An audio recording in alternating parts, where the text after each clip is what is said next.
Keçən səfər dediyim kimi,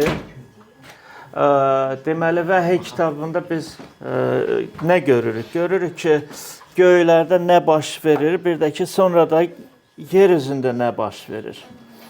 Deməli, biz görürük ki, gələcəkdə cəmiyyət göylərə götürüləcək. Bunu da Yahya müjdəçi görür. Yəni, cəmiyyət günlərin birində doğrudan da götürüləcək. İsa Məsih onu qarşılayacaq və göylərə öz səltənətinə aparacaq.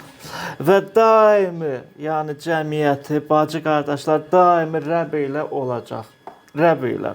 Onunla bir yerdə yazılıb ki, padşahlıq edəcək. Sonra da biz 5-ci fəsildə oxuduq ki, deməli, taxta oturanın əlində bir tumar var idi, yəni kitab var idi. Heç kəsin səlahiyyəti, yəni ixtiyarı yox idi ki, o tumarı oturanın əlindən, yəni Ata Allahın əlindən götürsün. O tumar 7 möhürlə bağlı idi. Həmin o tumar bizim həyatımız ilə bağlıdır. Bütün insanların həyatı ilə bağlıdır. Yəni ki, bax bu gələcəyin,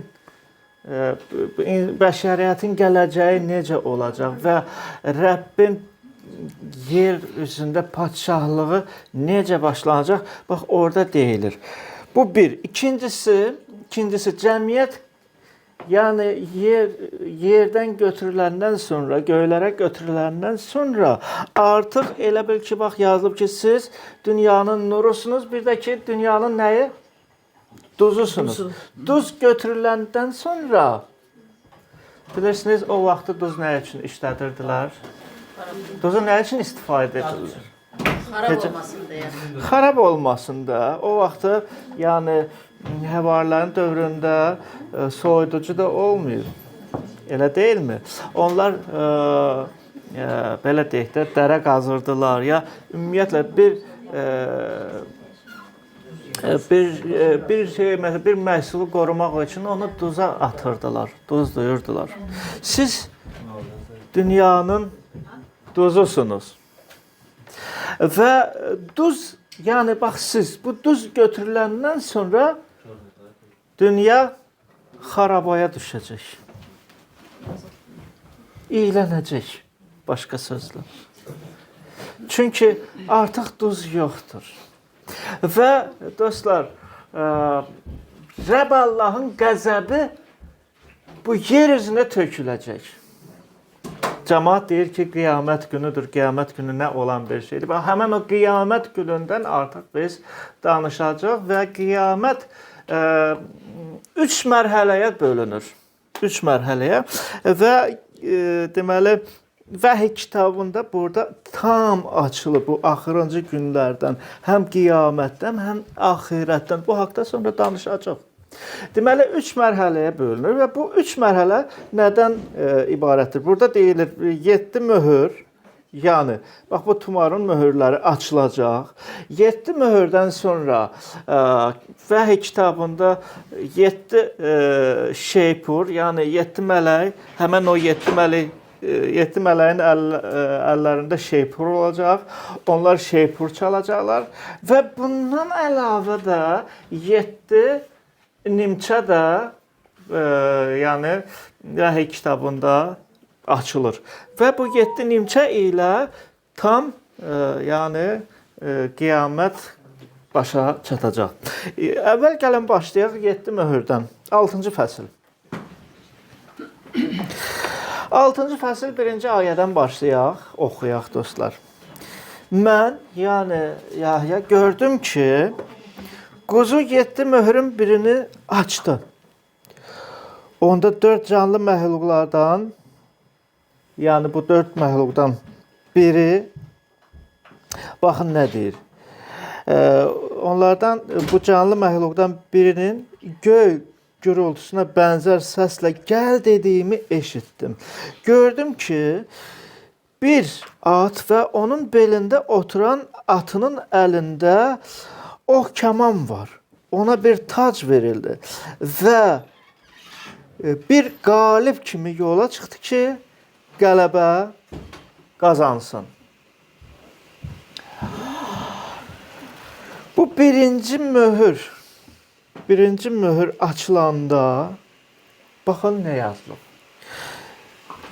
Bu canlı məxluqdan, 4 məxluqdan biri Yahyaya deyir. Məxluq olan kimdir? Yadınızdadır, keçən səfər danışırdıq. Bu 4 məxluq kimdir? İnsana bənzər. Kimə aiddir?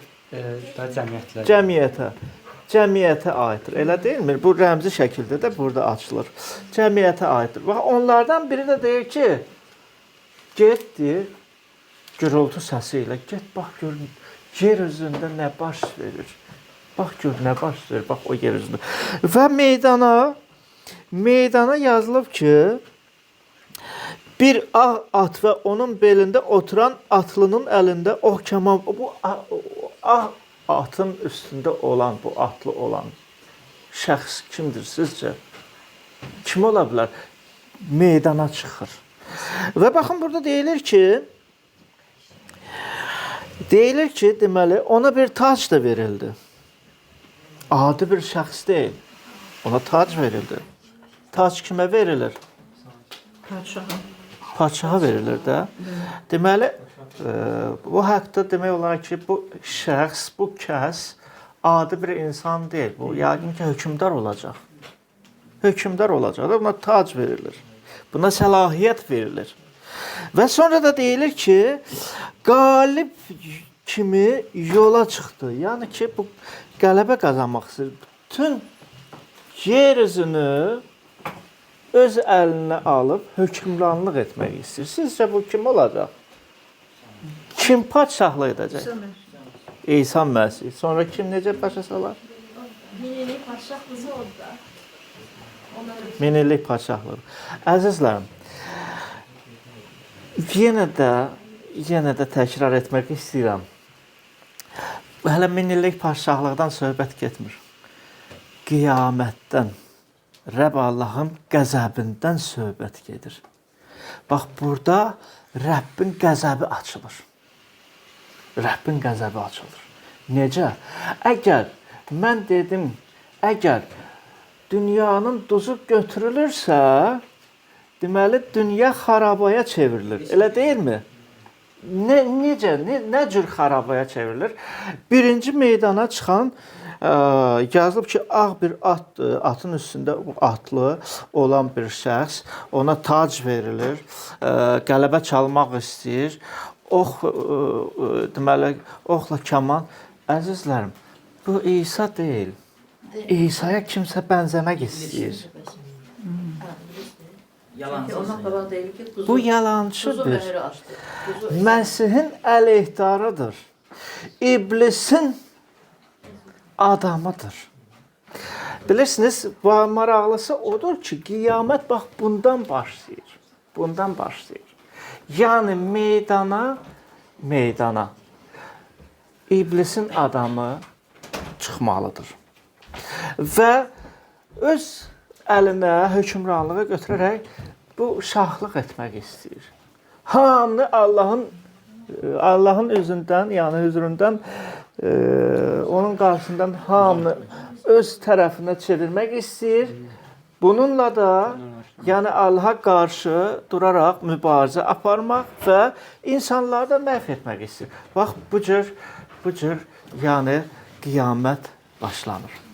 Əvvəl deməli, yer üzünə cəmiyyət götürülən kimi yer üzünə deməli Məsihin əleyhdarı meydana çıxmalıdır. Sonra o meydana çıxan kimi, yəni ki, özünü o saat açan kimi, yəni aşkar olunacaq.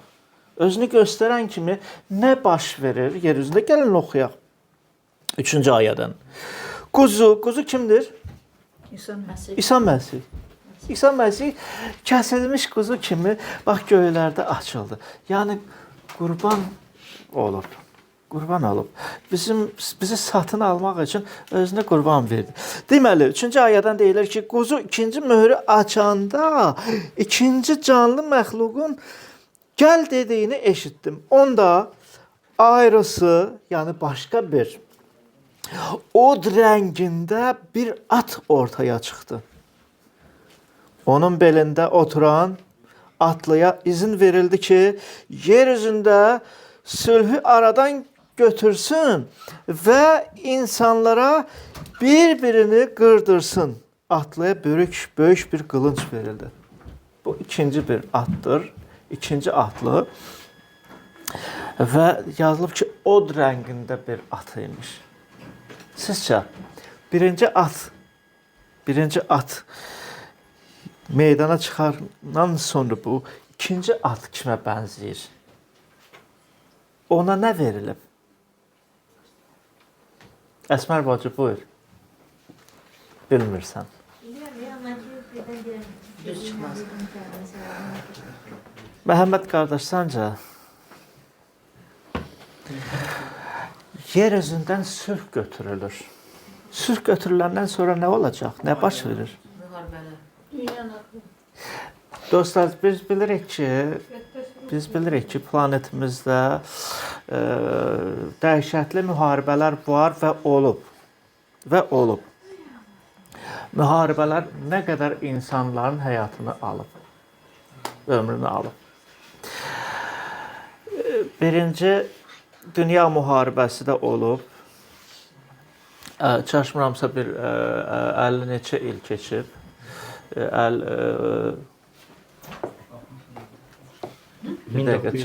17-ci ilə 18-ci ilə qədər, 14-dən 18-ə qədər, elə deyilmi?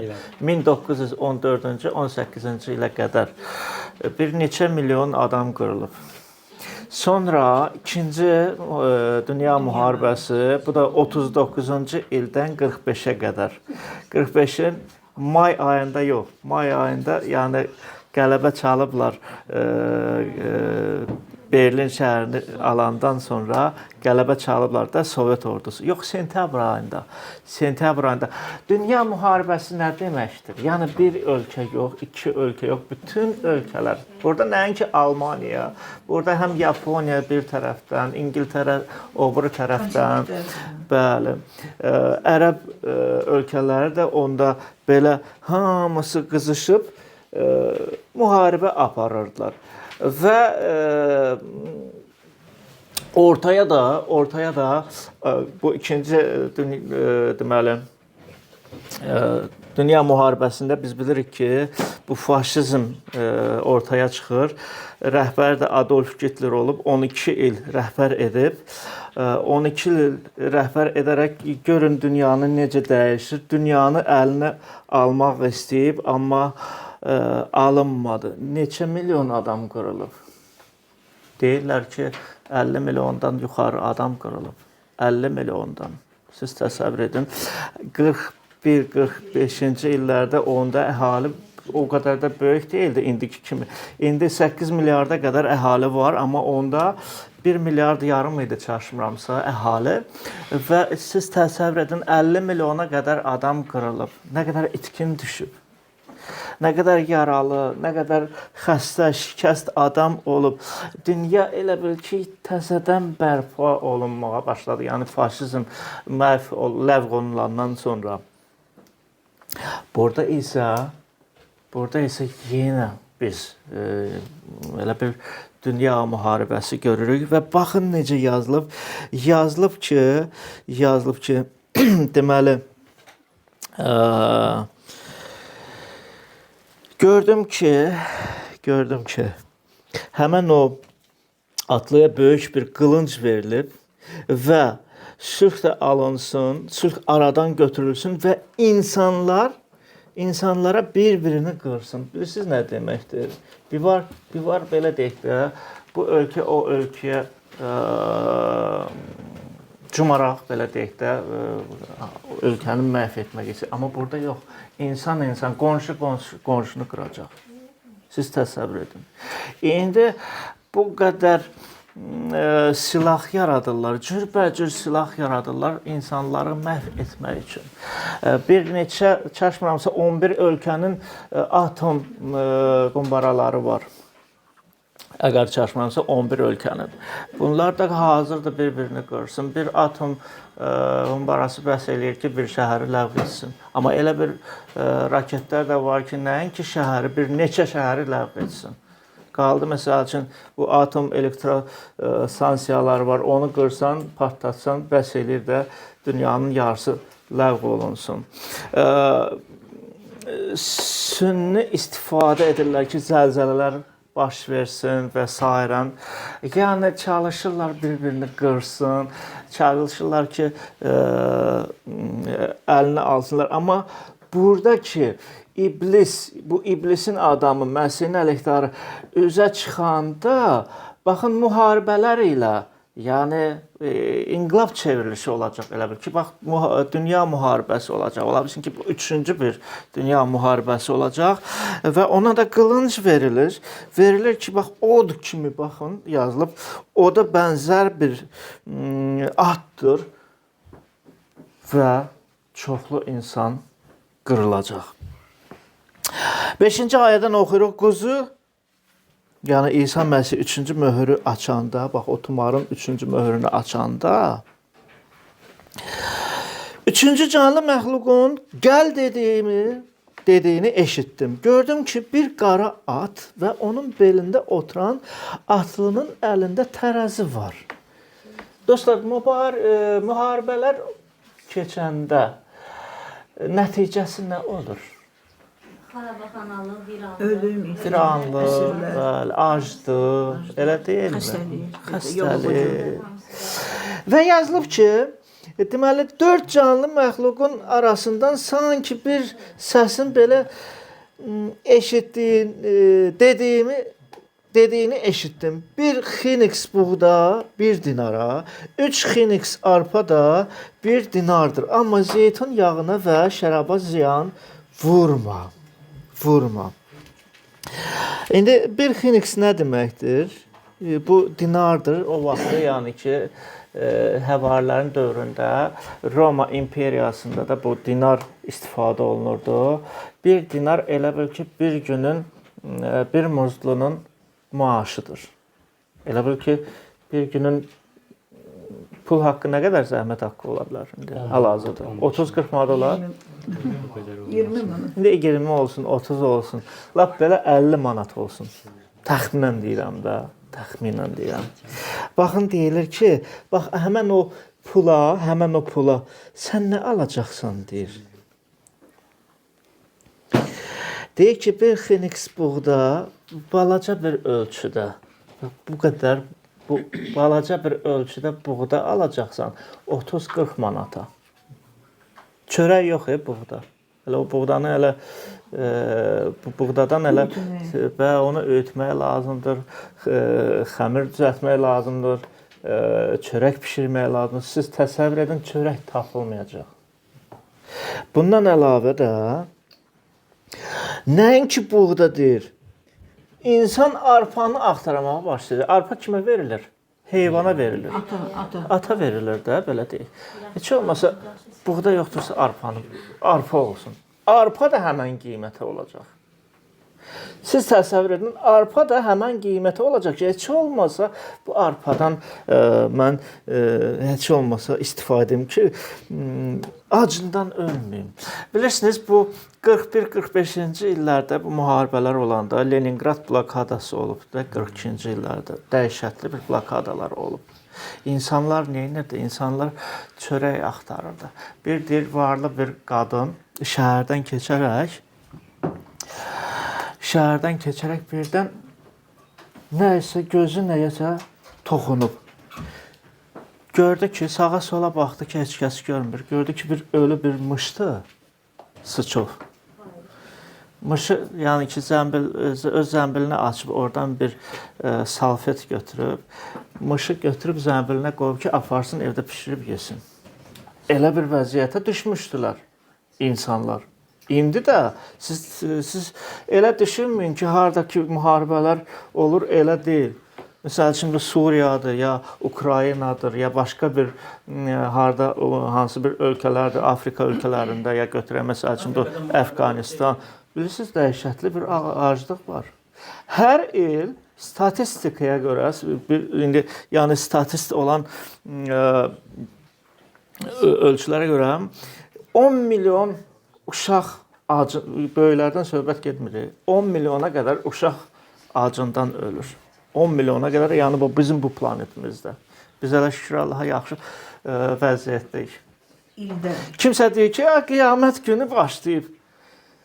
Bilirsiniz, siz soyuducuları xaldırın ki, açın. Əgər orada bir şey varsa, deməli qiyamət günü deyil, elə gəlib çatmıyor. O vaxtı ki, kimsə açıb görəcək ki, heç nə yoxdur. Evdən çıxıb axtaracaq insan ki, heç olmasa, bu bütün dünyanı bürüyəcək aclıq. Bütün dünyanı müharibə yəni ki, bürüyəcək və aclıq da bütün dünyada olacaq. Amma görün necə yazılıb. Yazılıb ki, deməli bir səs də eşitdim ki, amma zeytun yağına və şəraba deyir, ziyan deyir, vurma. Bilirsiniz niyə?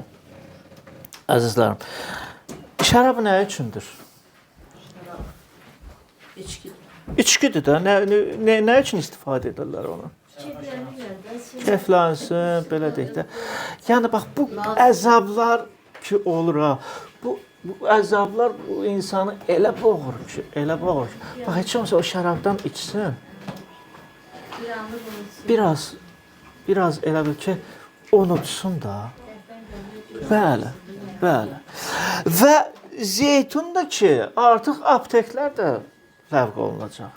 Dərmanları da tapa bilməyəcəksiniz. Heç olmasa bu yaraları zeytun yağı ilə, bax zeytunla heç olmasa yaraları sürtsünlər. Təsəvvür edin, bax bu belə bir vəziyyət olacaq bütün dünyada. 7-ci ayədən oxuyuruq. Quzu 4-cü möhürü açanda 4-cü canlı məxluqun qəl dediyini eşitdim. Gördüm ki, bir solğun rəngdə at var idi.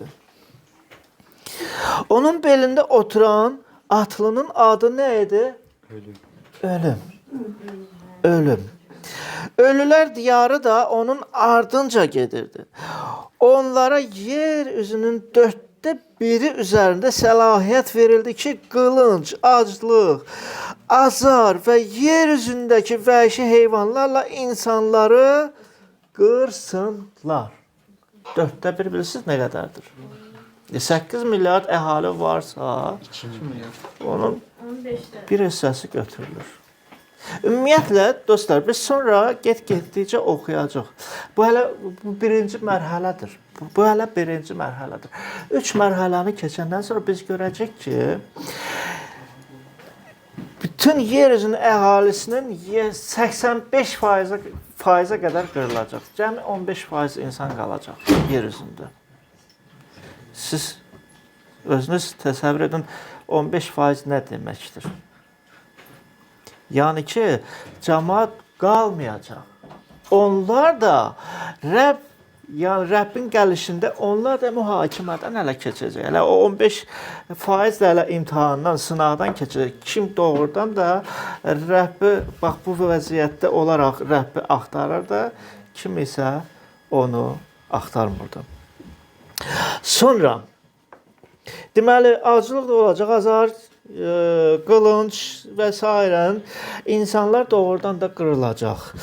9-cu ayədən oxuyuruq ki, quzu 5-ci möhürü açanda qurbangahın altında, indi baxın göylərdə də nə maraqlı bir baş verir.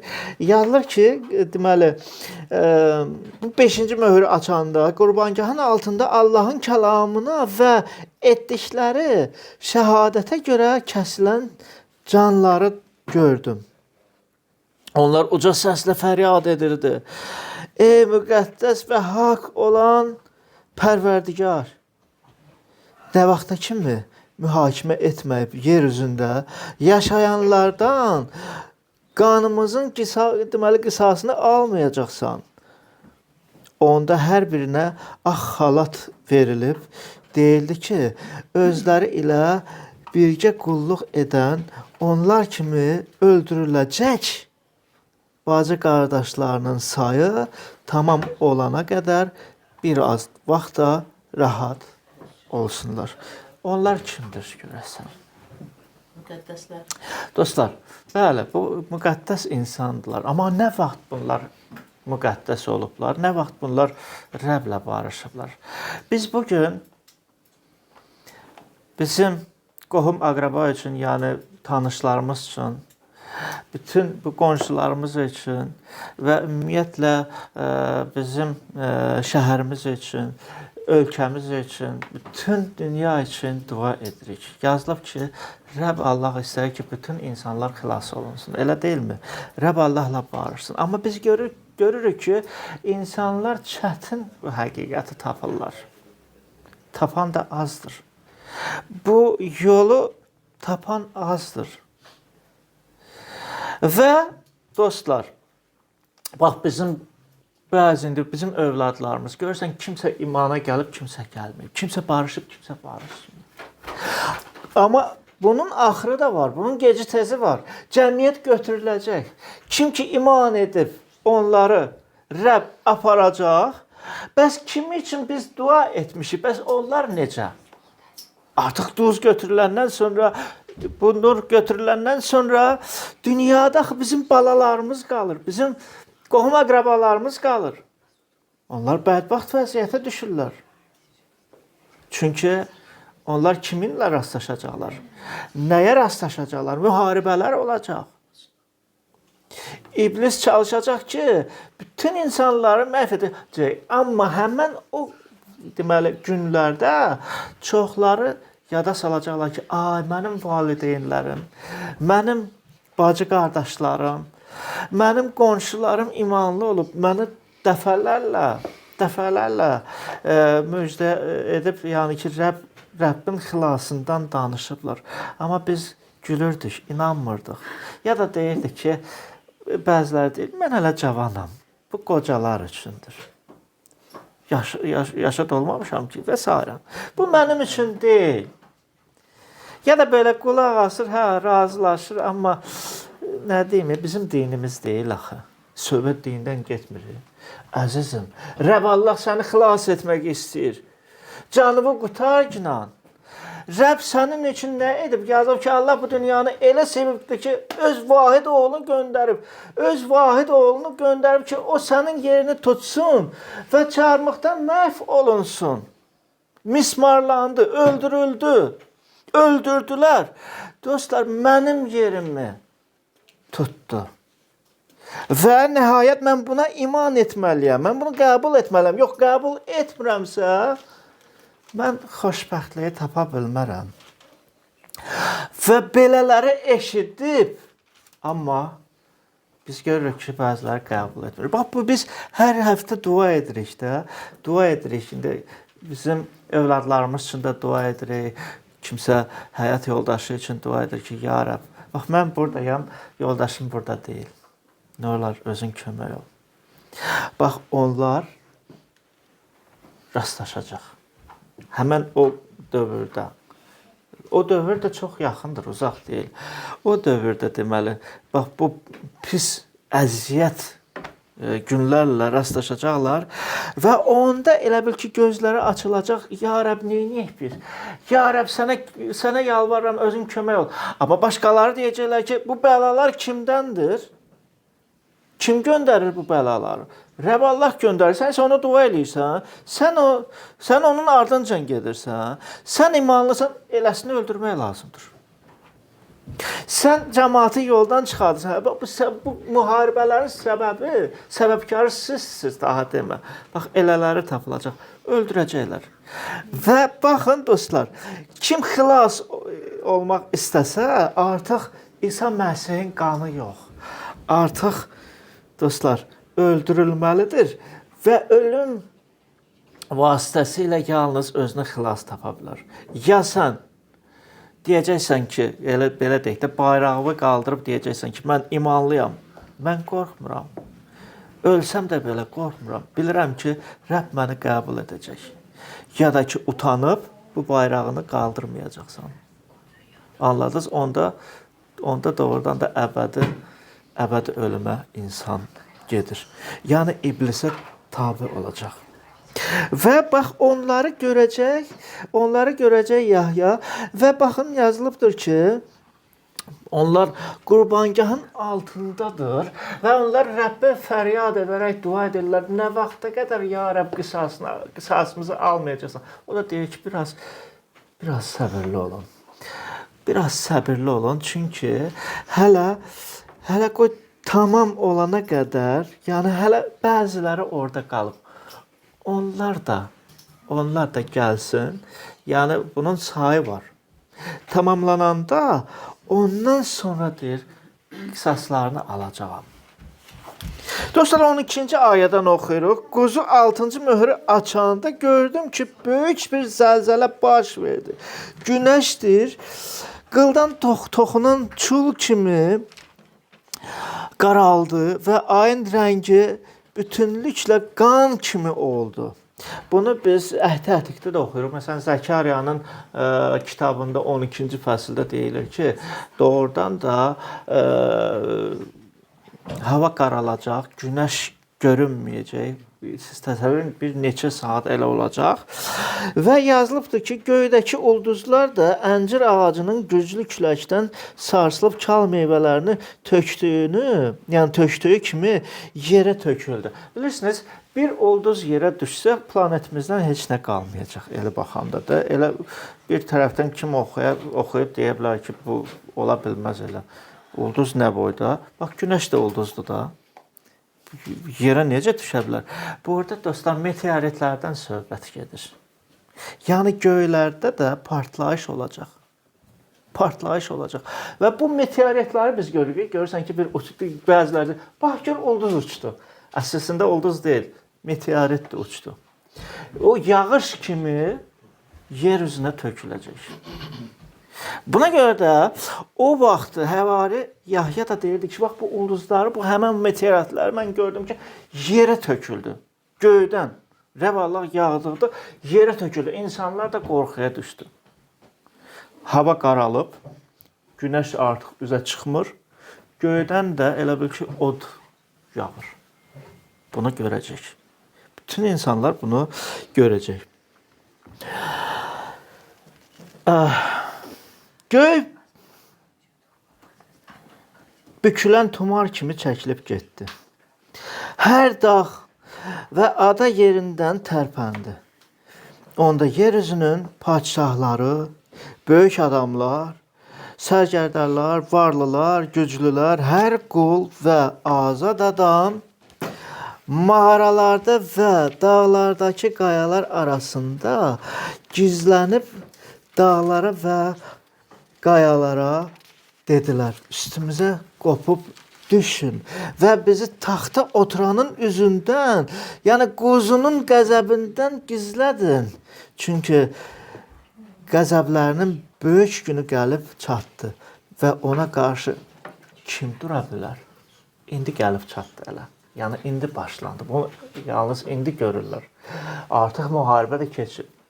Artıq iblisin adamı da üzə çıxıb, artıq nə qədər adam qırılıb, amma bax bu zəlzələ baş verəndə, amma biz görəndə ki, bu meteoritlər, yəni ulduzlar göydən yerə töküləndə və dağlar öz yerindən qaçanda insanlar elə bir qorxuya düşəcək. Görəcəklər ki, doğrudan da bu qəzəb günü başlandı. Qorxacaqlar, mağaralara girib, gizlənəcəklər, xahiş edəcəklər, yalvaracaqlar. Kim bizi quzunun qəzəbindən qurtara bilər? Əzizlərim, bax belə bir dəhşətli günlər gələcək və bilirsiniz, bəzi ölkələrdə mən eşitmişəm də, bilirəm də, məsəl üçün zəlzələ baş verəndə İrandır ya götürək Pakistandır ya İranda tez-tez, Türkiyədə də tez-tez zəlzələ baş verir. Zəlzələ baş verəndə cəmaət bilirsiniz nə edir? Mənzillərdə, binalarda qalanlar nə edirlər? Balkondan özünə atmırlar ki, yox, qorxuya düşürlər, tez. Yox, bəzi elələr də var. Elələr də var. Bəli, özünə yer axtarırlar. Yer axtarırlar ki, kim bizi bu zəlzələdən qutara bilər? Elə deyilmi? Qədim zamandan bəri indi də elə bir adət var. Bəziləri nə edirlər? İndi bu sobalar, təndir sobaları olur, təndir. Nə edirlər? Yaxınlaşıb orada dua edirlər. Bax orada gizlənib dua edirlər. Bir həkim var idi, nə bilmirəm, bəlkə Zülfiyə bacı tanımır. Tarık həkim var idi, terapevt. İşləyirdi. Eşitmisiniz də? Mən getmişəm. Özü Pakistanlı idi. İndi köçüb də Rusiyada köçüb. Və deyib ki, mən özüm Pakistanda qalaraq, mən dəfələrlə bunu görmüşəm. Zəlzələ baş verəndə bütün ailəmiz təndir qarşısında durub, az qalıb hamı o təndirin içinə girsin, dua edirdi ki, ya Rəbb bizi bu zəlzələdən qutar ki. Sadəcə balaca rəvallah yeri titrəyib, görün insanlar necə qorxuya düşür. Amma orada nə baş verəcək? Yəni gələcəkdə nə baş verəcək? Görəcəklər ki, doğrudan da insanların 4-ü biri qırılıb, bu bir. Bu yer üzündə aclıq, vəba və s. bu şeylər olacaq. Bundan əlavə göydən də Rəbb Allah öz qisasını, yəni ki, bu qəzəbini tökür. Bax, bu göydən baş verib, gəlib düşəndə, görəndə, töküləndə insan doğrudan da qorxuya düşəcək. Ya Rəbb, ay Allah, bu nə olan işdir? Kim bizi qutara bilər? Əzizlərim, bununla da birinci mərhələ, yəni bu qəzəb günlərin mərhələsi başa çatır. Sonra da o biri fəsillərdən ikinci mərhələ, yəni ki, biz ikinci mərhələyə keçəcəyik və bunu gələn səfər oxuyacağıq.